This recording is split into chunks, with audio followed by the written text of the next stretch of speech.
السلام عليكم ورحمة الله وبركاته. كبجمتو تجالتمتوتا هردفتوتا أفنان أند إفتو أكبنا جاجرتو الحمد لله رب العالمين أن نجاكوتي هذا واي مسجد دي جماعة جرورات قدو بتشو بربادية في إجا مسجدني أكما بيكتنو جرد إبافوي جنا مثلا كل أشنجتشو نجى هم جرد إبافوي دي جميرة مسجدني جرد إبافوي دي جميرة شجري جدا nuti garuu rafnee jirra. Ummanni muslimaa rafee jira. Keessatti iyyuu ijoolleen Oromoo rafnee jirra. Namoonni sagalee ta'aa jiran namoota muraasa. Jarana eessa jirra? Bar kun amantaadha. Bar kun diiniidha. Kaleessa gaafa jarrii ijaaba nurraa mulqanu callisnee ilaallee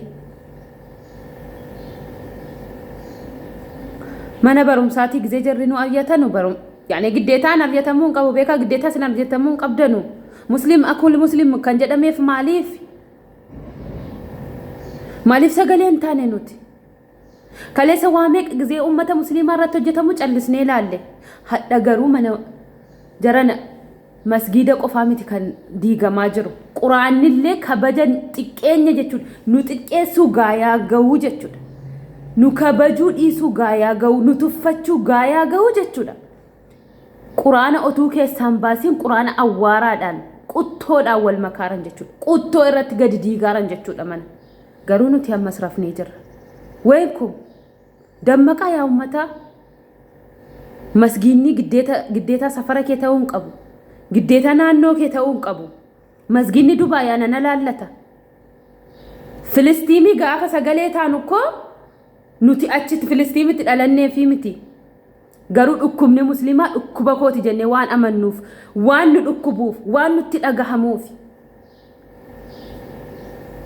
hadha garuu nuti asirraa waa biraa dubbanna waa masgidaa nu tamalakka nu ilaalchifachuu dhiise hadha jarri kuni masgida gubanii masgida diiganii quraana illee akkasana xiqqeessanii kalaama rabbii xiqqeessanii awwaaratti naqanii awwaaratti garagalchanii ka'anii jechuudha bor dhufanii dhiifama nu gaafatu ta'a laala dhiifama ummata muslimaa gaafatu maaliif beektu tuffiidha malee dhiifama nu gaafachuu barbaadaniitii miti tuffiidha malee dhiifamni maal akka ta'e galeefii miti afaan jaraa damma dibatanii bor dhufanii dhiifama gaafatu masgida dhibbaawwan masgidni kun ikko baajata mootummaatiin miti masgidni kan ijaarame ummaadha ummaa muslimaati ummata muslimaatu iyyuu gororroo ijoollee isaa keessaa fuudhee kan hojjetu bakkee hojjetee kan ijaarsise ummata muslimaati irraa hafeetiif immoo miti siniif galee irraa hafeetii miti mana rabbii ijaarsisuun boriif jedheeti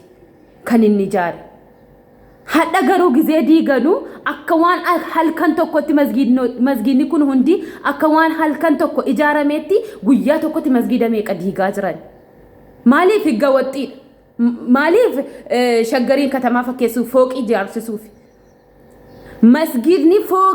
masgidni diigamee fooqii ijaaramuun abadan hin jiru ummanni muslimaa xiqqeeffamee katamaa taatee biyyi guddachuu jechuun gonkumaa kun waan hin taane yeessa jirtu ree warroonni hordoftoota danuu qabdan weenku moo hammas riippoortii sodaatan riippoortii isinitti godha neevar namni isinitti godhu hin jiru baha sagalee ta'a yeroo hundaa kan nagubu isin warrootni foolowarsii warroonni sabskraayibii qabaataa ummata muslimaatiif sagalee hin taane jarri majlisni nuti kaleessa isa sanarraa isa kana wayya jennee maraxne faayidaa tokko dhabe isa sanarrayyuu isa kanatu badaa hojjetaa yoo dadhabe iyyanna galchee gaafatee yoo gaafisaatiif deebii dhabe yaa ummata ani dadhabeera isin bukkee keenya dhaabadhaa otuu jedhee wama kaleessa taa'aa ture hadha siin godhama ture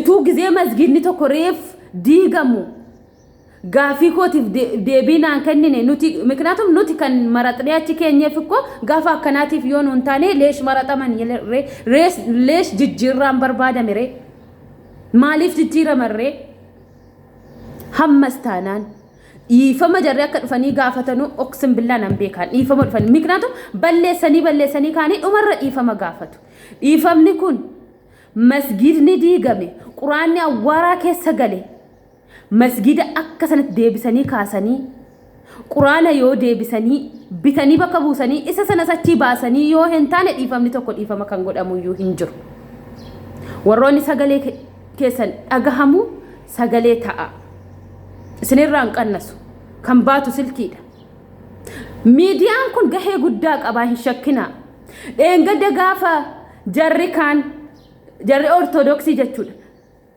irsi baraasii yookiin immoo walitti bu'iinsa majaraatiin nuti amma walitti bu'iinsi keenya mangistii wajjini jarri galuu walitti bu'anii walitti bu'iinsa yeddu lammaan jara lammanii yaani jarri lammanii ortodoksiidha yeddu lammaan lammanii bu'een waan duniyaa kana jarri godhan argitaniitu nuti garuu jaraa gadii miti daniinaan hoo jaraa ol taane malee keessatti warri biyya arabaa jiraatanu sagalee keenya arabiffaanis dhageessifachuu ni dandeenya nu bukkee ta'aa jechuu ni dandeenya kana ol hin jiru hamma shahadaa qabatanii du'uun hamma amantaa ofii irratti yoo shahadaan qabanne yoo shahiidan taane yoo hin wareegamne dayyuusummaadhaan biratti eeyyeen sagalee waliin taane sagalee ta'a kuni masgiida quraana ituu kabajaa keessan otuu kabajaa musliimaa qabaatanii otuu ulfina musliimaa qabaatanii jedhanii silaa masgiidatti hin bu'an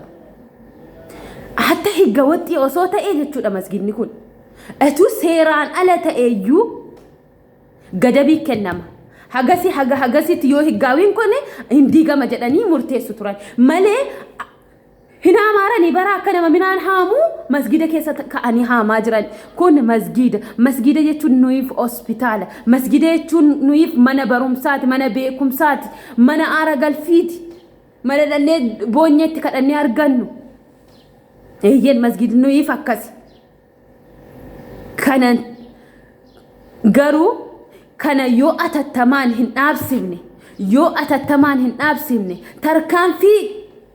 tarkaanfii ta'u tarkaanfii guddaa yoo irratti hin fudhanne dhaloota keenya boriitis gaafa jarri masgiida ijaarratanii dhandhee keessatti aara galfanna dhandhee keessatti baranna dhandhee keessatti daawaa goona dhandhee keessatti daawaa baranna gaafa jedhanii ka'anii masgiidni jalatti diigamuun dhaloota keenyaaf iyyuu jechuudha hin ta'u miknaatum xilaachaan yookiin jibbaan inni hadha jara keessa jiru isa dheengadda akaakayyuu jaraatiin kaleessa akaakayyuu jaraatiin kan ture hadha agarsiisaaranii jechuudha jibbaan isa ilaa hadha kan jiru isa akaakayyuu gizee akaakayyuu jaraati isiniif galee warri musliima taatan jibbaa isa gizee sanaatu hammas jibbaa ta'ee jira isa gizee jibbaa gizee sana mangistiin gizee sana akkoo ani dhugaa dubbachuudhaaf wallahi laazim kaaqmee balaayi no hamma ijoolleen kaan ijaaran ijoolleen oromoo zimmi jettanii jirtan haga kamitti zimmitaan I don't know moo akka hamma dhufee safara keessan galutti hamma dhufee mana keessan galutti ani YouTube irratti dhageettiin qabu by the way video kana zimmi jedheen caana malee of keessaan baafadhaaf dubbadheetan of keessaa baafadhaaf malee ani TikTok irratti hamma dhageettii qabu asirratti dhageettiin qabu garuu followers baay'ee warri qabdan ni jirtu amantaa keetiif immoo yoon taane amantaa keetiif immoo yoon dhaabban ati dayyuusa ati lamshaadha baqa shalalaadhaati dhugaa rabbiin isiniin jedha amantaa keessaniif dhaabbadha keessatti iyyuu masgiida kan daffaramaa jiru quraana kan daffaramaa jiru kalaama rabbiiti kan quttoo keessa galaa jiru boru yoo jarri dhufanii dhiifama gaafatanii dhiifama gochuudhaaf ummaan zigijjuudha garuu yoo tarkaanfiin gahaan hin fudhatamne dhiifamni yoo zimmi jedhee okay dhiifama wanti caalee hin jiru jedhame yoo dhiifama godhame jibbaan inni hadha jara bira jiru isa dhiyoo isa hammaatii miti isa duriiti waan ta'e dhaloonni jaraas kanuma nurratti godhu mana rabbi hammas hin xiqqeessu bar gaazixaan jechuun dubbistee illee yoo irraa fixxee yoo asiifachiin gattu bar akka qoshaashaa hin kaasta miknaatum irraa fayyadamtee irraa dubbistee irraa barattee hin gattu akka barbaadde garuu jarri kalaama rabbi quraana rabbi jarri akka barbaadan godhanii darbatanii awwaaraa quttoo keessa gatanii akka qushaashaatti irra darban jechuudha hammas haamaa jiran dhaabaan jiran kun hundimmoo maaliif limaatiidha shaggar akkanatti hin tashaaggaru. Ummanni musliimaa zimmi jechuun isaa sodaadhaa fi miti. Nuti amantaadhuma keenyaan gaafa maraxnee achi keenyu jaraan buluun dirqama. Ittiin bulla. Mushiyaanee kun amma garuu daangaa darbe. Masaaraan nun barbaachisu beekaa. Salaamaawii salfii ba'uu nun barbaachisu beekaa. Ulamaan walitti qabanii guyyaa tokko yoo du'aayii godhanii na amanaa mujiizaa godha rabbiin. Nuti achirra maraxee jara kaa'ee nu umatachi jara darbata. Kanaafiyyuu an sagalee ta'uuf osoo hin taane akka sagalee taatan warri hin taane akka sagalee taatan dubbachuun barbaade. Masgiida diiganii fooqiin ijaara jechuun gonkumaa hin ta'u abadan hin ta'u. Masgiida diiganii fooqii ijaarsiseen katamaas taasisaan abadan kun hin ta'u. Kanaafiyyuu warri dhageettii qabdan iyya dabarsaa.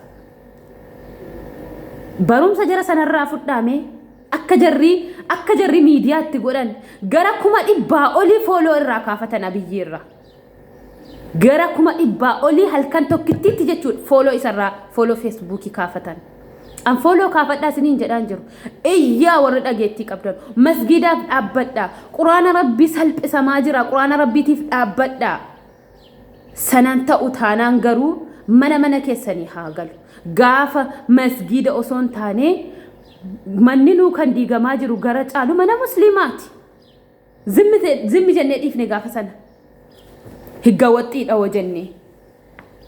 Masgiida garuu masgiida ummaan itti laffa'e yaa biyya garaa sinin nyaatu mee laalaa ummanni masgiida bukkee cucumma'ee gizee taa'u masgiida bukkee namoonni gurguddaan akkana harka maratanii dhaabbatanu mana kaleessa itti salaataa turan. Mana kaleessa itti qara'aa turan.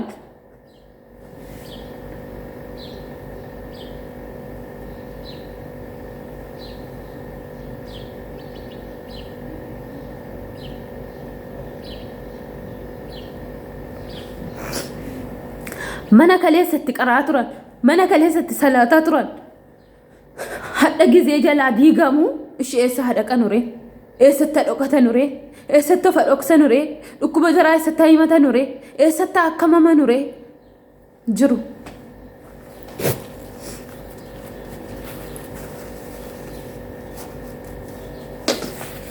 Dirqama masgiida safara keetii ta'uu hin qabu. Masgiidni eessaayyuu yoo diigamu, yoo gubatu, yoo quraana rabbi daffaramu bar rabbiin irdaataan barbaadu. Waan fedhasaa gochuu hin danda'a. Garuu yiblaanyi lannaante warroota sagalee hin taane sagalee ta'a. Miidiyaan gahee guddaa qaba. Kanuma dubbachuun barbaada.